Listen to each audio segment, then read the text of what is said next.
Alrighty, I think we're live. Barbara, if you'd like to kick it off. Okay. Welcome to Rumble on the River number 17. And this episode is about Next Energy's plans to build one of the world's largest world's largest renewable diesel refineries at Port Westward, which was also going to be once the site of the world's largest methanol refinery. And I'm Barbara Bernstein with Cable Radio, and I'm here with a bunch of folks that are going to be talking firsthand about this struggle. And we have two people from Columbia Riverkeeper, Dan Sears and Audrey Leonard, and two people from Port Westward who are on the front lines of the struggle, Tracy and Scott McGregor.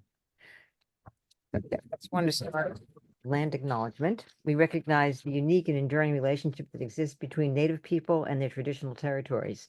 We respectively acknowledge the lands where we work and live rest on the traditional lands of Native people who have cared for these lands and waters since time immemorial and continue to do so today. So just to begin, a little bit of background.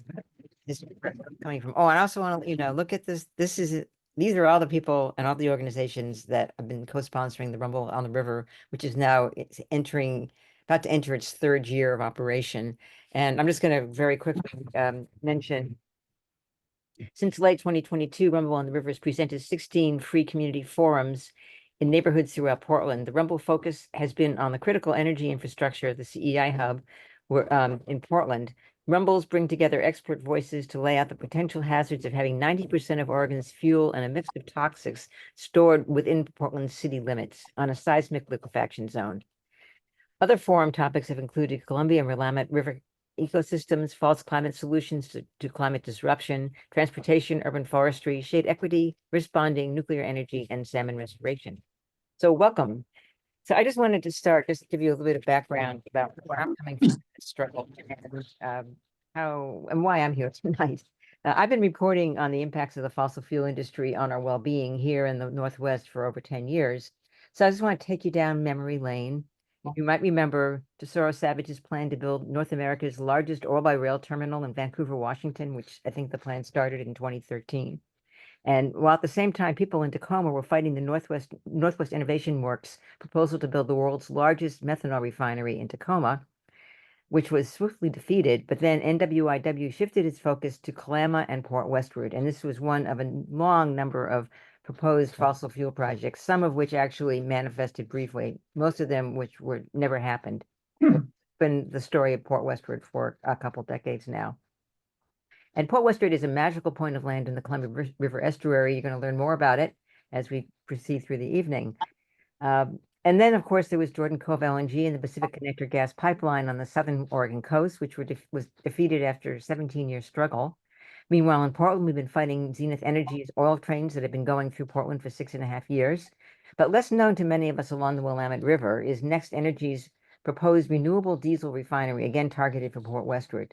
So tonight, you'll meet farmers from Port Westward who've been fighting this project for quite a long time. But before we get to the farmers, I want to introduce you to two folks from Columbia Riverkeeper, Dan Sears, who's the advocacy director, and Audrey Leonard, the staff attorney, who have been amazing advocates for the folks downstream in Clatskanie and Port Westward, and who were my tour guides last year when I visited Port Westward. So take it away, guys. Thanks, Barbara, and thanks everyone for being here. I know there's a lot going on this time of year. We have entered spooky season, so I'm told officially.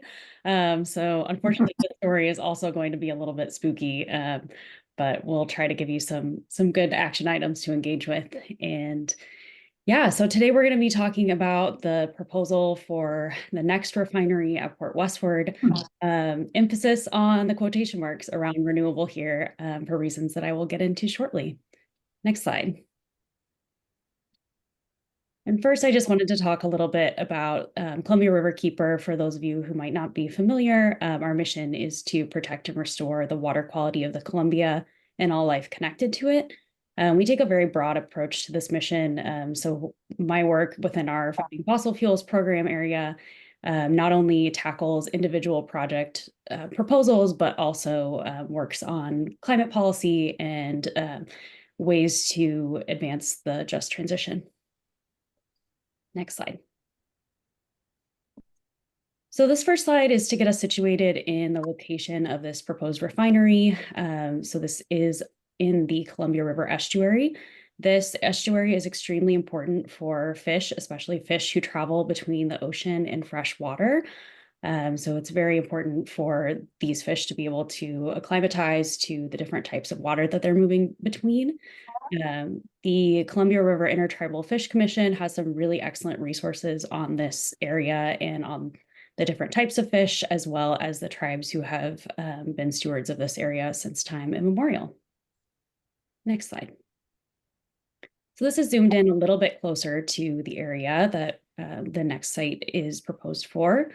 And as you can see, these the straight lines there are a series of irrigation districts, irrigation ditches. It's within a diking district, so there's a lot of man-made and naturally occurring wetlands and waterways. And as you can see, the elevation in the surrounding area is much higher. And Port Westward, this area sits at a lower elevation and is very susceptible to the tidal influence of the Columbia. And were it not for this diking infrastructure, a lot of this area would be underwater. Next slide. And here is a prettier picture to get us situated in the area that we're in. The proposed site, as you can see, is entirely agricultural. There is some development closer to the port there at the point, but the area that NEXT is proposed for is vibrant, beautiful agricultural land that has been farmed for years and is all managed within that diking district to maintain the water levels. Next slide. And so here I'm going to get into why we take issue with this word renewable and why we use it so lightly. We've used terms like unconventional, non-conventional diesel, because we really believe that when you look at the full picture of the proposed NEXT facility, that using that term renewable is misleading at best and is greenwashing at worst. So first of all, looking at the amount of greenhouse gases that are emitted from the refining process, from the process of just creating the fuel itself, that whole process is powered by fracked gas.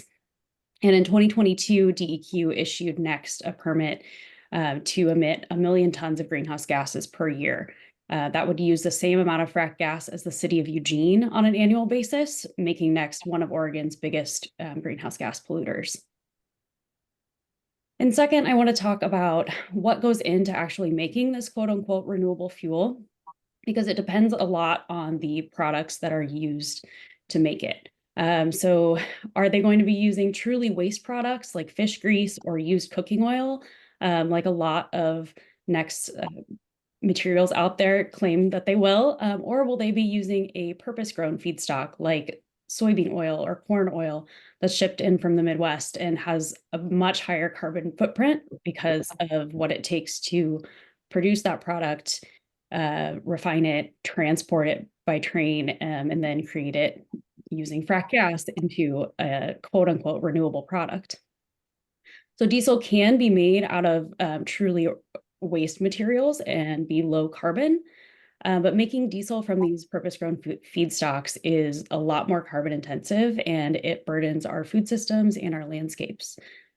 So we advocate for looking at the life cycle emissions of a product like renewable diesel to make sure that you're not creating a net burden or a net worst case scenario.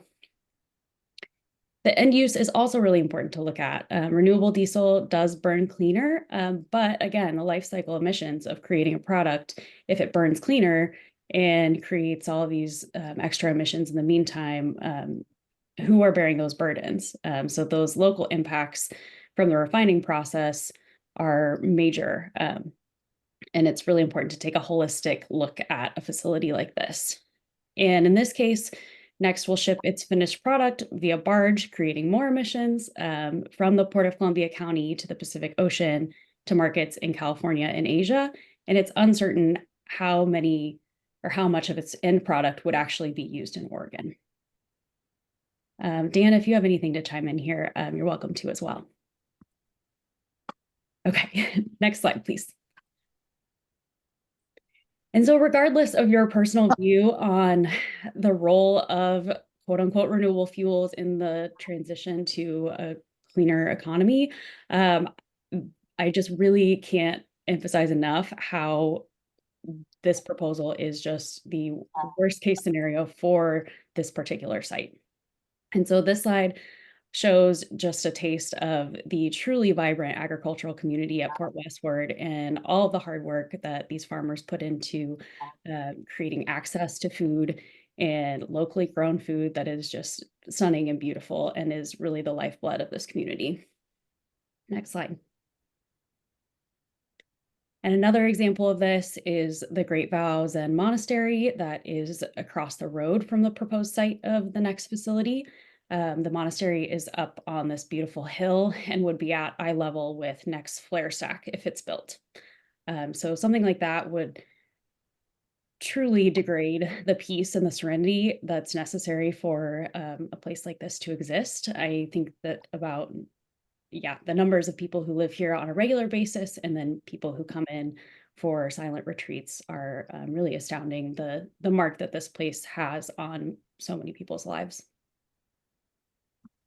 And Dan can also attest to the involvement of the folks at the monastery from years past and other proposed projects to even the air permit that DEQ issued in 2022, if you want to speak to that.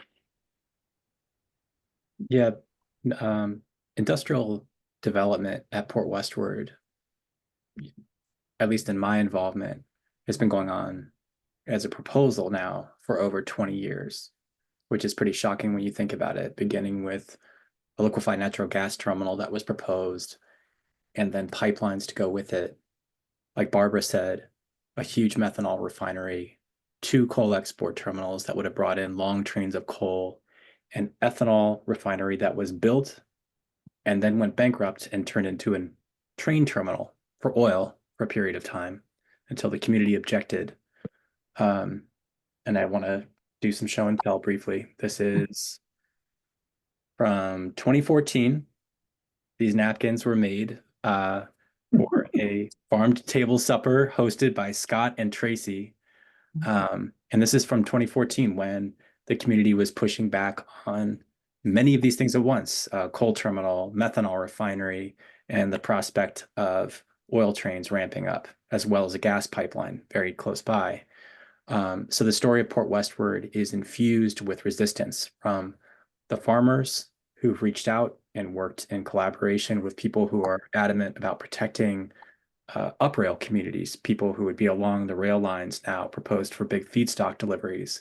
And some of those folks are on tonight. I just want to acknowledge that Carol, Daryl, and many others who've been at this for more than 10 years and who live in the southern part of Columbia County are also have played a huge role, along with folks across the river in Clatskanie who've found a lot of common cause, and then people all the way down in the estuary to Astoria have been very supportive of the effort to protect this really important part of the estuary, which, as Audrey showed, is really a vital part of the Columbia River Estuary. And not to be left out, but there are many people in the Portland area, in the Multnomah County area, and Clark County who've also stood in solidarity with this effort, with people in the local community who are making very substantive, and you'll hear this from Scott and Tracy, very substantive, detailed arguments, raising concerns about what would happen if this project were to move forward. Of all these proposals, of all this resistance, NEXT stands out as potentially the most ill-conceived. That's saying a lot at Port Westward. So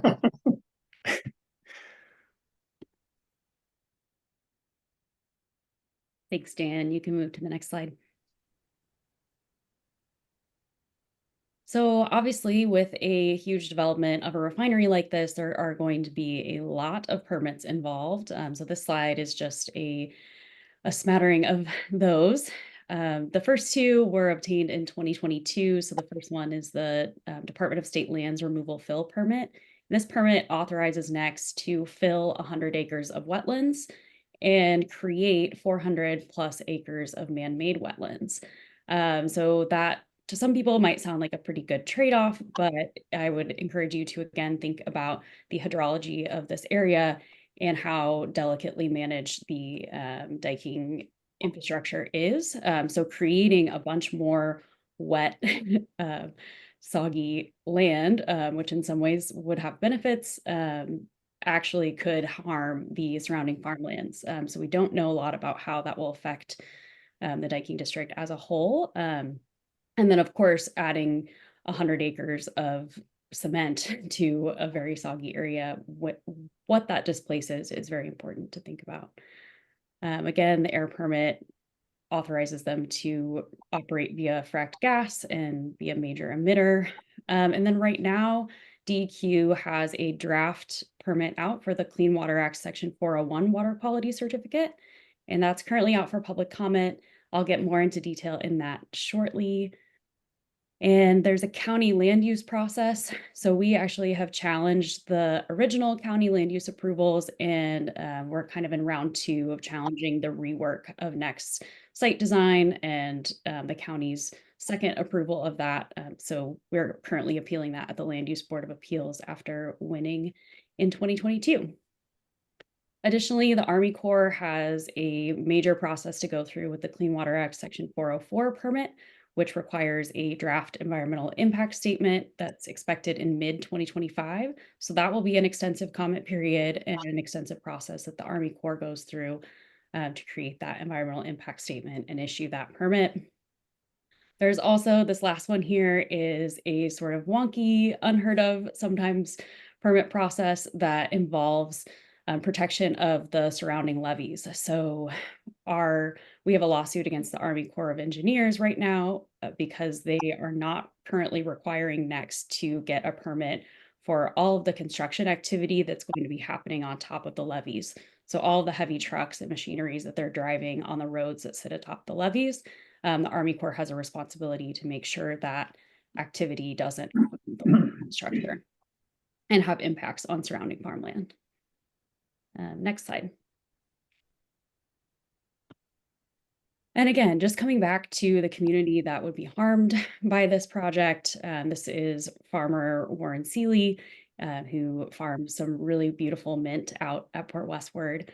And yeah, just important to highlight the scrutiny that the locals have been voicing for years about the impacts of this project, as well as highlighting another example of how the media and even regulators are sort of parroting NEXT's their use of things like fish carcasses or waste oil without truly digging into the reports. So we have access to NEXT's SEC filings that show that their feedstocks that they will create their diesel out of will be primarily soybean and corn oil shipped in from the Midwest. So this rhetoric about fish carcasses deserves a little extra attention, especially when we're thinking about the markets of renewable diesel and how places like California were very early to set renewable fuel standards that do take into account carbon intensity. So a lot of the markets for these truly waste products like fish carcasses, waste oil are already eaten up by people that are already players in the market. Yeah, next slide. And getting into a little bit more shenanigans, we just are continuously seeing regulators, including the Port of Columbia County, willing to trust the information that NEXT is putting out without adequately digging into what's going on. So unfortunately, last year, the farmer in the last slide was ordered to uproot 19 acres of his peppermint crop by the Port of Columbia County. That was reclaiming land that Warren was leasing to make way for the refinery's rail yard. So that was a result of the site redesign that NEXT undertook. They went to the Port of Columbia County, and the port said, yes, let's go right ahead. We're super excited to get behind this project, even if that means displacing a farmer from land that he has farmed productively for years. And in a not unexpected turn of events from our perspective, that shows that this is misplaced trust. Shortly after, NEXT stopped paying full rent for the land that they were leasing from the port. So they were paying previously over $100,000 per month, and now they're paying around $15,000 per month. So again, just showing that misplaced trust that regulators, including the port, are putting behind Next. Next slide. And moving on to our current comment period, this is the main point of action right now, is the DEQ's Clean Water Act Section 401 water quality permit. This permit has already been denied twice because Next couldn't provide basic information about how their facility will impact water quality.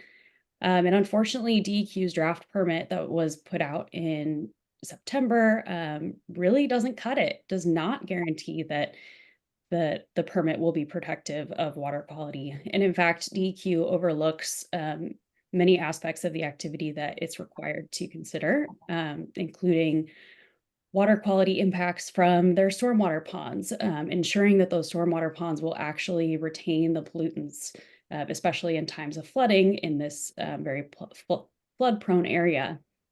Additionally, the permit doesn't look at anything regarding spill risk. This area is a liquefaction zone, which I'm sure many of you are familiar with, but if you're not, that means that the soils are extremely unstable and in the event of an earthquake will liquefy.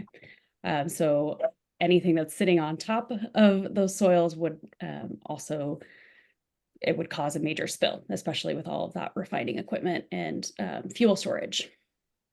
It also doesn't look at anything from increased vessel traffic. So you have all of these additional barges coming in and out of a really delicate part of the estuary, and the permit doesn't address any of those.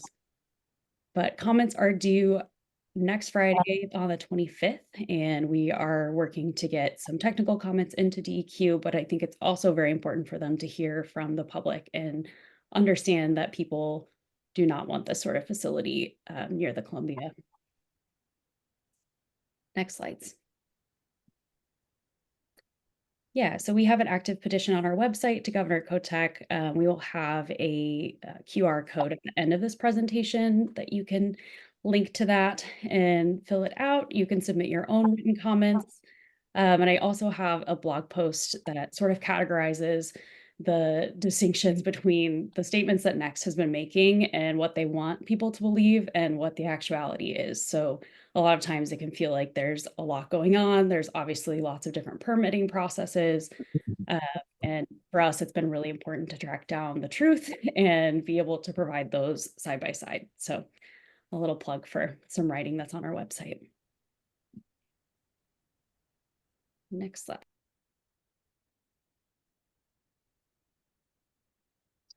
And this is where I pick up to emphasize a couple of the key points that Audrey made, and I'll be quick. One of the things that comes up in our discussion about biofuels in general, or any fuel, any liquid, flammable, toxic fuel, and to be clear, the stuff that would be coming into and made by Next, this Houston-based sketchy company, would be toxic and flammable and spillable. And there would be a hydrogen plant included in this area in order to make this raw feedstock into this very refined fuel, basically kerosene. This is a map from Doug Amy that just shows the severity of shaking that would occur in a large earthquake.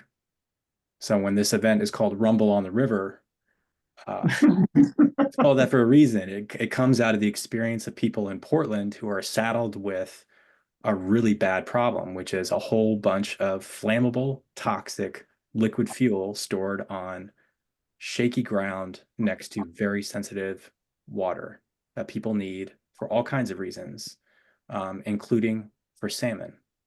And this spot in the Columbia River Estuary is extraordinarily significant. And so all these risks that Audrey is talking about would flow downstream. And next slide. This is probably obvious to a lot of folks, but the lower Columbia River Estuary is very, very important for salmon and other fish. People have fought for decades to try to increase the quality of habitat in the area. And this just, the orange outlines areas that are essential fish habitat and critical fish habitat, protected fish habitat. And what you can see there is if a spill were to occur, it could impact a huge area. And going back to something that Barbara mentioned at the beginning, when folks were studying the Tesoro Savage project upriver in Vancouver, they determined that a spill would cause tens or even hundreds of millions of dollars of damage, large spill into the Columbia River. Next slide. The impacts also go downwind, and sometimes the wind moves from west to east. And so we're joined tonight by some folks from Cowlitz and Clark County who've been speaking up about proposals that would add the burden of air pollution closer to the Portland metro area. NEXT is one of those problems. During the air permit hearings, people from the monastery in particular were very vocal about the potential for smog-forming pollution to be emitted into the atmosphere. And folks from Oregon Physicians for Social Responsibility also weighed in to this effect, really pointing at gaps in how DEQ was vetting the pollution numbers coming from the company itself. And what would that mean when all of that pollution drifted towards the Portland metro area, which is already experiencing many days of bad air quality. And so for people in Vancouver, who can actually see their air quality on this map, which is an environmental health disparities map from the Washington Department of Health, you can imagine adding the tons and tons and tons of pollution that would come from a major refinery in the lower Columbia River Estuary to this problem. And it's significant, and it's largely unconsidered and something we're waiting to see more information about in the environmental impact statement. Next slide. And now kind of transitioning over, and Barbara's going to introduce Tracy and Scott here in a second. I just want to set the stage for bringing it right back down to the ground level, which is, once again, the refinery is proposed for an area where the groundwater comes to the surface that sits many times a year below the level of the Columbia River in diked land. So think of, in an earthquake, jelly in a bowl, surrounded by brittle dikes. And the Beaver Drainage District is the local entity that Tracy and Scott are a part of, that local folks manage, that ensure that the water flows efficiently through the area so that people can farm it, but also that they're protected from flooding. A major concern with the proposal is that it could impact or disrupt the dikes, or that the dikes themselves are just simply not up to standard. And for over 10 years, folks have been pointing to this study, an assessment by the Corps, which shows that the risks are at relatively, or the dikes are at relatively high risk of overtopping in a flood. And so that brings us to where Tracy and Scott live, in an area that is incredibly abundant for agriculture and also incredibly questionable for putting major new energy infrastructure that's prone to spill, and that on any given day, according to the company, will release pollution that could impact essential fish habitat. Next slide.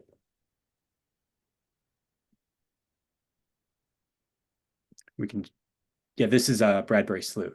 And so this is one of the waterways, a part of the Columbia River. And this is a view from the dike. And the reason we're able to take a picture of this part of the dike is that it's also a road. And so part of the proposal would be to bring heavy equipment and material over this dike. And if you look across this slough in this image, the island on the other side is called Crims Island, a place where there's been extensive investment in restoring fish habitat and wildlife habitat. And so even though there's an industrial footprint at kind of the point of Port Westward, it's also important to recognize, as Audrey pointed out at the beginning, that the area as a whole has immense value for natural resources, for fish, and for the people who live inside the dike, who rely on clean water to irrigate their crops. And then the next slide. And actually, you can skip to slide 28, which is where I'll ask Barbara to hand off to Tracy and Scott. And so thank you very much. I also just want to acknowledge here that Tracy and Scott have been advocates for Port Westward for as long as I've been involved. And I just, it takes a lot of courage to speak up in a community where, first of all, your livelihood is at risk. And one thing I've learned about Port Westward is that it's a very cohesive community and people work together and support one another. And without that strength, it's very possible that this area would have been industrialized. Everyone joining tonight, you're very much appreciated as well, because it's been the connection of river communities up and down the estuary that's allowed people and their voices to be heard about projects like these. And so this is a really important moment for Port Westward, that the entire region weigh in and say, these local issues that Tracy and Scott and others are identifying are also regional ones that affect all of us. So I'm going to kick it back over to you, Barbara. Thank you. Thanks, Dan. Thanks, Audrey. So now we're going to hear from Tracy and Scott McGregor, who operate a farm on the diked lands at Port Westward. For over a decade, they have supported community efforts to protect the community's right to clean water, which sustains abundant fish, wildlife, and crops, all which is at risk from the proposed refinery. The next refinery is just the most recent in a long stream of proposals, which would have industrialized and polluted the Columbia River at Port Westward. So take it. Yeah, I'll start. I'm Scott McGregor. Am I being heard? Can you hear me? Yes, we can. Okay. We live on a farm. We're about 2 miles from the site where NEXT is proposing the refinery. We have 10.4 acres, and the land here is a floodplain of the Columbia River that was diked sometime around the 30s, and this floodplain, when it flooded, of course, it was covered in water, and then as the water went away, it left a deposit of soil. So it's a very rich topsoil, as has been pointed out, not particularly stable. And the water level in the ground is never very far below the surface. When it's very wet, in fact, if you walk out in a field, you can jump and get a feeling of a wave traveling in the rest of the field. We're trying to grow as much of our own food as possible. That's our goal. We have goats and turkeys and chickens and ducks and, of course, dogs and so forth.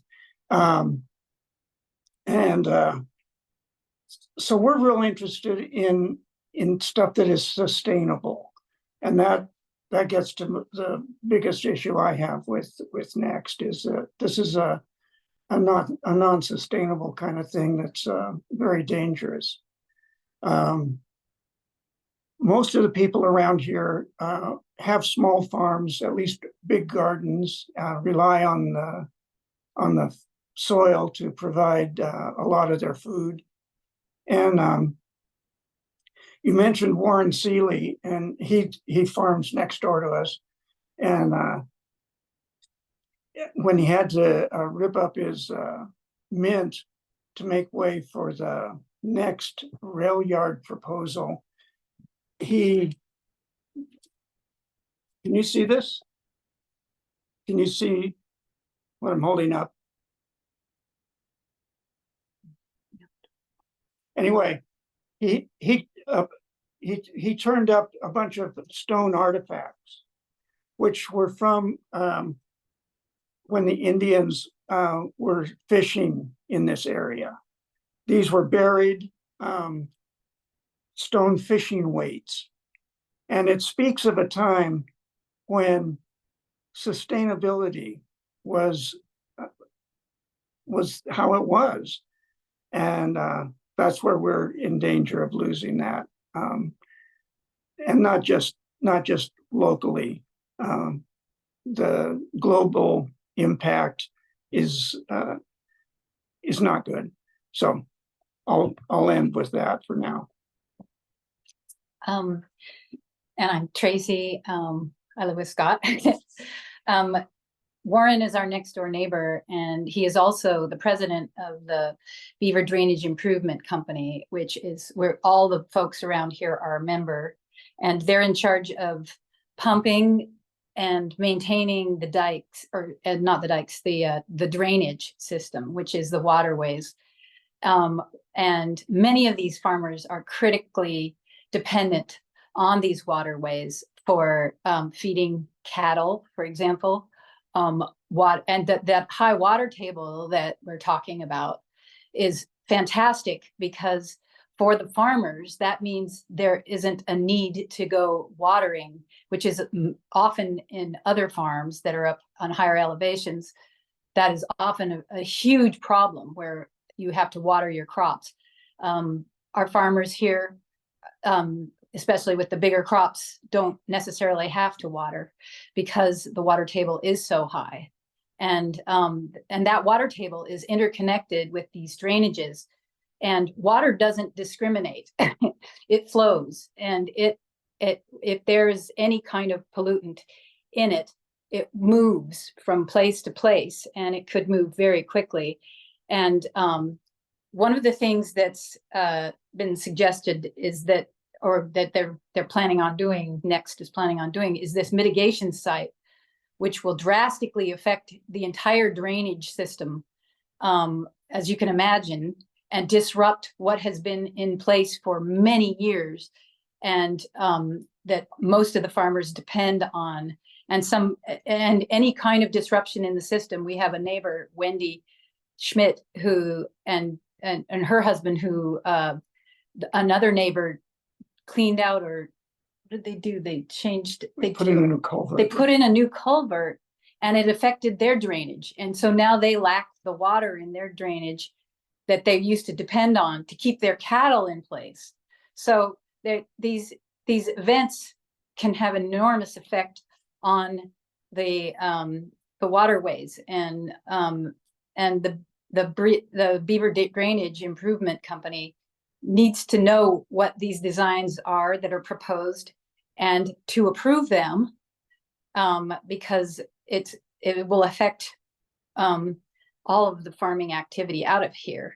And another thing is that they're proposing these unlined ponds as catchment for stormwater, which to me, I mean, it's just obviously they're unlined, so they're going to be ineffective, and the impacts of the water levels are that's going to change everything around here. And these the BDIC does a really good job of using the pump station to make sure that lands don't flood when there's too much water, and shutting down the flow of the water in the pump station when there's more needed water in different areas. So it's a real art, and it's been going on for many generations out here since the dikes were built. And I think that's about what I have to say about this at this time. Oh, my other point, I was going to say one more thing, is that people don't talk too much about there's going to be waste in this huge proposal. There's going to be waste product, and I have yet to hear about what they're planning. There's a bleaching process, and there's going to be bleaching spoils. And I have yet to hear about what's going to happen to those toxic bleaching spoils that are going to be produced by NEXT in this industrial process in creating this product. So that's just a curiosity that I haven't heard an answer to. Thank you.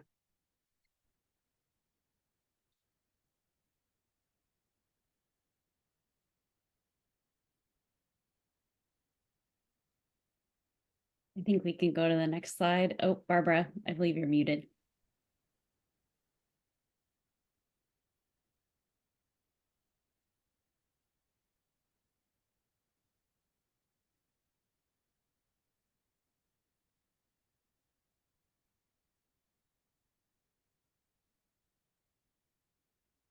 I'm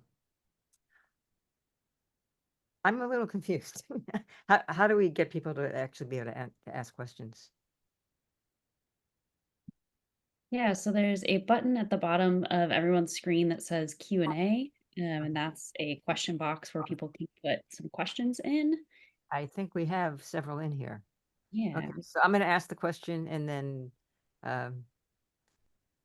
so Beth says, have tribal nations in Oregon and Washington been consulted about effects of the current proposals on their sovereignty and reserve rights? So who wants to answer that? Yeah, I can jump in. That's a very good question. We are not fully up to speed on the government to government contacts, and but that's certainly something that needs to be happening, and especially would need to happen for the federal Army Corps process. Okay. Okay, I'm not sure I'm going to read this. I'm not sure exactly if this is a question. It says, thanks for this response, Dan. It's much, much appreciated. When I said numerous, let me clarify. I logged off the meeting after the first 4 to 5 public comments. I think this person's talking about the hearing that happened last week. Yeah, First person who spoke Maximo. was an ex-school board member. Second was you, Dan. And third was another local community member. Number 1 and number 3 gave the points I mentioned above. The big thank you to all of the locals doing what they can. Do you want to comment more, Dan, about what that hearing was like? First of all, the hearing was frustrating to a lot of folks because DEQ started by sharing misinformation. The first point of which was that feedstocks would primarily arrive to the facility by marine vessel. That's not true. That's not what the company's own investors told the SEC. They provided information to the SEC that said the opposite, that most of the feedstocks would come in via train from substances like soy. And so in future informational meetings like this about NEXT, we'll talk more about those bigger feedstock and implication issues. But that was kind of the starting point for the DEQ hearing, was frustration. And then about an hour into the hearing, DEQ began to take actual comments after answering some questions. What's amazing is that over that it was a roughly 3-hour hearing, 25 people spoke against the project or were there to speak against it. 16 spoke in favor, and most of the people who live close to the facility, whether they were from the monastery or farms or the Clatskanie area, most of those folks actually spoke against the project. And that's not unusual. The county hearings, other state hearings, we've seen this over and over, where if you really listen to the people who have taken the time to study this proposal and its potential harm to water, air, and the community that relies on the water and the air, and the potential soil that could be polluted by contaminated runoff, what you find is that there's a very consistent message that there are profound unanswered questions about how this project could harm the Columbia River Estuary, and then the people within the Diking District that rely on clean water, not just for fish and wildlife habitat, but their everyday lives. Like more show and tell. This is garlic grown from Port Westward area. This giant garlic actually came from garlic seed that I bought at the Clatskanie Food Hub more than a year ago, and it's hard to get the message through the din of this kind of promotion of an abstract idea of jobs, that this would create hundreds of permanent jobs or thousands upon thousands of temporary jobs, which is what we hear in these hearings. If you start thinking that through, what you're looking back at on this image is not a landscape that can sustain that type of massive industrial development. It would be a total alteration and a displacement of the people who are there. And Tracy and Scott have mentioned Warren Seeley, who had 19 acres of production displaced. And he sort of joked, we're not just playing in the dirt. There's actual economic activity that goes with this, and people rely on what comes out of Port Westward in the community. So I think that there's also a huge warning right next door to this proposal from NEXT, which is the existing Global Partners facility That was built as an ethanol refinery. That was built with the promise of hundreds of jobs to make ethanol out of corn. It went bankrupt without ever really making any significant amount of biofuel and turned into something else. And so there's a concern within the community that that could also occur. The port has sought to rezone hundreds of acres of farmland wrapping around the next facility from farmland into industrial land. And so when you hear the port speak of their vision for Port Westward, it's heavy industry. It's a lot of liquid, toxic, flammable fuel stored on soil that is going to turn to jelly in an earthquake. And it's a guaranteed water pollution problem for anyone who lives within the drainage district. These issues are simply unresolved.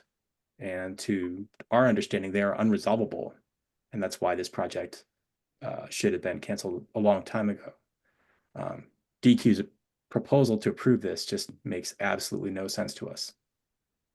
Well, Long Don, answer to a short question. Thank you for kind of teeing that up, because I think there is a contest of economic visions for the Port Westward area, and what has been durable and what is actually having a positive impact in the community, rather than this false promise of jobs via mega industry, is something that actually fits with what the land and the water and the community can sustain. well, Dan, I think you should go down to DEQ and bop some heads with that garlic. Well, Garlic some sense into them. Yeah. And we got another question here. Held at the right angle, it's at the size of my head, but it's not quite. This is from Maximo Manchaca. If the frack gas is coming from Canada, has that pipeline transit already been approved or greenlit? And this may have been mentioned and I missed it. So anybody know the answer to that?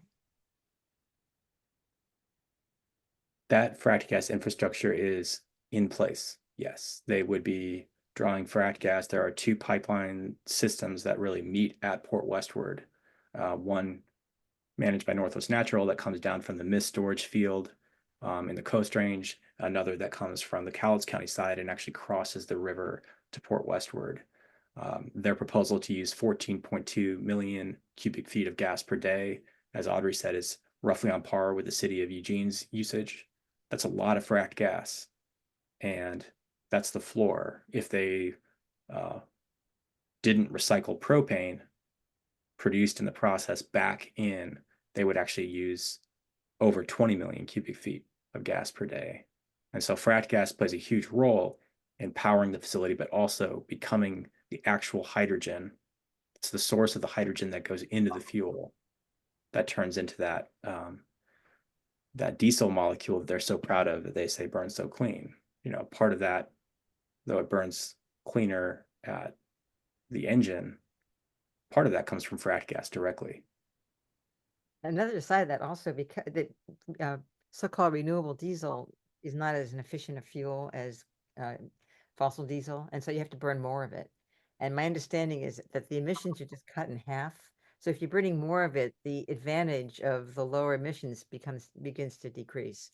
So there's a lot of illusory things about so-called renewable diesel. There's another question here. How is it possible that they can build in a 100-year floodplain? And an aside before you answer this, I keep thinking about Portland's critical energy infrastructure hub, which we talked about in the beginning of this program. And it's built on liquefaction zone. It's actually built on landfill from dredging the river and filling in that what used to be a bunch of lakes, which is where the critical energy infrastructure hub is.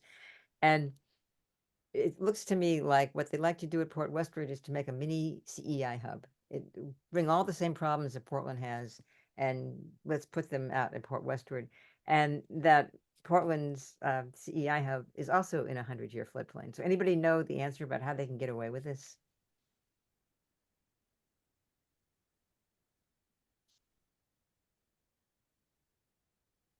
I think the short answer is that this is a sacrifice zone. This is seen as an area that the regulators, including the Port of Columbia County, want to see developed. They're putting their trust in outside entities that are making lots of promises and without truly looking into the details of what's proposed. But Dan, you might be able to have more to add. We've seen proposals for this area over and over with a real lack of attention to the fundamental questions that are being raised by the Beaver Drainage Improvement Company and the residents of the Beaver Drainage District. If you listen into a hearing, say a county land use hearing or a DSL hearing or a DQ hearing, folks show up over and over asking the same question, which is the same one you just asked. How would you potentially justify something so dangerous in an area that is on deep peat soil with bedrock nowhere to be found in some areas, going hundreds of feet down?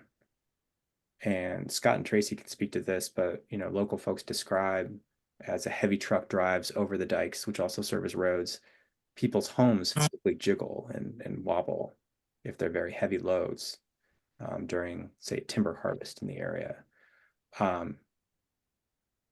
The dikes themselves and the potential for floods to impact the area, this is a known risk acknowledged by the Corps, who identified in their own documents that the dikes are at relatively high risk of overtopping in a flood. And once you get to the point of really acknowledging that the entire area is prone to flooding, or at the very least, a major impact to the dikes would exacerbate that problem, these developments just don't make sense. And so we're just at a point where the developers from Texas are being confronted by a harsh reality, which is they've picked a really terrible place to propose a $3 billion refinery and a rail yard. And it shouldn't take the people at Port Westward having to fight for 20 years to demonstrate what is readily obvious, that this is a bad idea. So that's my summary of it's not going to happen because you're all here. And there were, I think at one point, over 100 people here tonight. And I want to appreciate everyone for sharing their time with us, because what you're doing just by listening and learning and sharing this information is really important. It's the reason why we've been successful and why it's not going to happen. I just want to mention a couple more questions. We're running out of time, but I had to share this one. It's from Caroline. It says, I'm grateful to Columbia Riverkeeper for identifying and highlighting the concerns about this terrible proposal. I'm mailing a check to CRK tomorrow. Thank you for explaining it so clearly tonight and for continuing to monitor and fight it. So that's for you and Dan, for Dan and Audrey. I think we have time for one more question. There's several that all kind of popped up here. He said, do all fuel refineries use hydrogen? What is the volume of methane coming in by the pipeline compared to the natural gas for Boardman, for example? Anybody have the answer to that?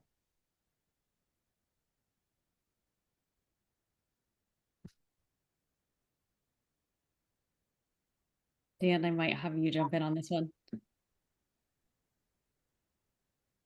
Could you repeat the question? Okay, the question is, wait a second. Do all fuel refineries use hydrogen? What is the volume of methane coming in by pipeline compared to the natural gas for Boardman, for example? I will say that I do know that hydrogen is critical in all refinery of all kinds of fuel, whether it's conventional diesel or whether it's renewable diesel. They call it cracking, and that's what actually breaks down the molecules and turns it into this diesel. So hydrogen is a very important part, and hydrogen is one of the most, the nastiest parts of these refineries.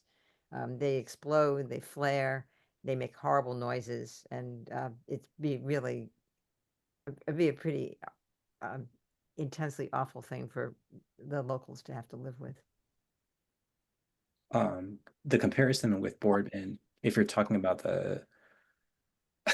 there's a lot of fracked gas that moves through Boardman that gets used to generate power.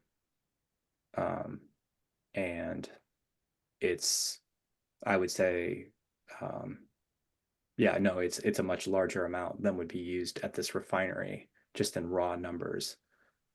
But when you consider all the effort that goes into cities or towns trying to curb their fracked gas use, that effort is dwarfed by what this refinery would use. So there's multiple scales that we're talking about the use of this fracked gas. And there's no question that 14.2 million cubic feet of gas is a whole lot. And if it went up from there, you're talking about a big drain in that corner of the region just to make hydrogen that goes into a fuel that's touted as renewable. At Boardman, they use tens and tens of millions of, I don't know the raw number for how much goes into, say, the Carty gas plant, but I think it's on the order of, several times what would go into this refinery. But that makes hundreds of megawatts of power used across the region. The issue of fracked gas use in the Columbia Basin is something that we should definitely be exploring more deeply in future conversation, because that's an ongoing major health and climate impact that gets far less attention than it should. Yeah, actually, I think there's a lot more attention being focused on it. And there's a lawsuit now from consumers against Northwest Natural for lying and greenwashing about what's going into their homes with fracked gas. So it's another thing to keep an eye on. One more question. This is from Bodie Hill. Does anyone have a counter proposal for energy production for Oregon and the Pacific Northwest? From everything that you've said today, I feel strongly that NEXT facility is not a good fit for the community. I just wonder, as we as environmental advocates are often anti-energy infrastructure development, and yet something has to give in regard to our dependence on fossil fuels. And she said, I'm personally yet to hear anything very promising. I mean, they're destroying, or they're planning on destroying all the sage-grouse habitat in Eastern Oregon to build mega solar panels, solar farms. So I mean, there's like a downside to just about every side of this. They're going to restart 3 Mile Island in Pennsylvania, so for to power Google's AI projects. So I mean, I think that part of what we're looking at too is that maybe we don't need as much energy as we think we do if we started moving in a different direction. However, it still is a question we do need energy. Dan or Audrey, do you have any thoughts about this? Yeah, I'll make one more point was that Reuters came out with an article earlier this year that showed that the United States is actually on track to overproduce renewable diesel. So in terms of what the demand is for this product, there really isn't a space for a facility of this magnitude in the market right now. So I think that's an important consideration. And yeah, as Barbara said, it's not about how do we produce more fuel to power more things. I think we need to be looking at how do we use less fuel or use fuel more efficiently and reduce that consumption. Yeah, I think maybe we should end by talking a little bit more about how people can get engaged in writing comments and getting DEQ to do the right thing. So then, Audrey, do you have any final thoughts about that?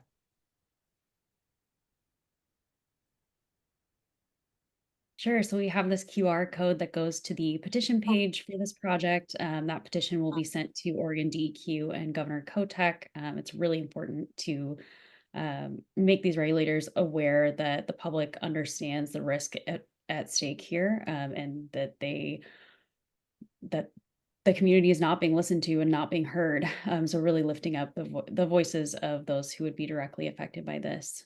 I think, do we have one more slide? Yes, thank you. Oh, and then we have Dan's email address here. It looks like Dan put some resources in the host chat. I'm not sure if we can chat out to participants. Also, I just want to mention that if you want to go a little more in depth in this, Dan was on my show, Locust Focus on KBOO this past Monday, and you can listen to that show at kboo.fm/locust-focus. And then it'll be, I think the show is called Another Bad Idea for the Columbia River Estuary or something like that. But anyway, it'd be the next to top show on the Locust Focus page. And Dan did a great job of explaining just how horrible this proposal is and encouraging people to do the right thing. And I agree with Dan that I think if everybody's engaged, we've stopped all these other horrible ideas. And this is maybe the worst one yet, that we can stop this too. So thank everybody for coming. And thank you, Dan. Thank you, Audrey. And thank you, Scott and Tracy. And before we leave, I just want to say a huge thank you also to Natalie, who was helping us run the tech behind the scenes. So she did a great job. Thank you, Natalie, for stepping in and helping us, and for the whole Rumble team that has put on this series. It's really inspiring to see people connect these issues, these threads. from the experience in the critical energy infrastructure hub in Portland all the way down to Port Westward. So we appreciate you listening to the rumble coming from downstream tonight. It's a big We're help. actually thinking about maybe doing a rumble in Astoria or in Clatskanie at some point. So we're thinking about Absolutely, yeah. seeing the I rumble on the folks road. would. Oh. The rumble on the road. Good. Rumble on good. the road, right? I didn't know if people, just one last check in. I didn't know if folks were able to see those links. Did those actually pop up? Okay, great. Great. Well, thanks everybody for coming too. It's really great to have you here, even though we can't see you, but we know you're there. And we know that you're going to stay involved and you're going to stop this monster.